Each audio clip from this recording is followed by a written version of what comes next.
അമ്മച്ചി ഞാൻ സെൻസസ് എടുക്കാൻ വന്നാണേ. അതൊന്നും ഇവിടെ ഇല്ലേ? അതല്ല, കണക്കെടുക്കാൻ. ഓ, കണക്കെടുപ്പാ? ഇവിടെ എത്ര പേരുണ്ട്? എന്റെ പേര് ശാരദ. അമ്മച്ചിന്റെ പേരല്ല ചോദിച്ചത്, എത്ര പേരുണ്ട്? എത്ര പേരുണ്ട്?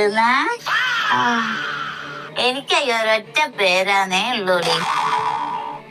അതല്ല, എത്ര അംഗങ്ങളുണ്ട്? ഞാൻ ഒറ്റയ്ക്കുള്ളൂ. അപ്പൊ മക്കളൊന്നുമില്ലേ? മോനും മോന്റെകളുണ്ട്. ഓരെവിടെയോ ടൂറ് പോയി. അവരിവിടെയല്ലേ താമസം? ഇടയ്ക്ക് അങ്ങ് ഓളാടെ പോന്നാണ്, കേട്ടും പോവും. ഇവിടെ ടി വി ഉണ്ടോ? 3-4 മാസമായി TV കിട്ടാത്തത് കൊണ്ട് സീരിയലൊന്നും കാണലില്ല. മോക്ക് TV നന്നാക്കുന്ന ആരെയും പരിചയമുണ്ടോ? ഈ വീട് സ്വന്താണോ? ഇത് സ്വന്തമായിട്ടെടുത്തൊന്നല്ല. അപ്പൊ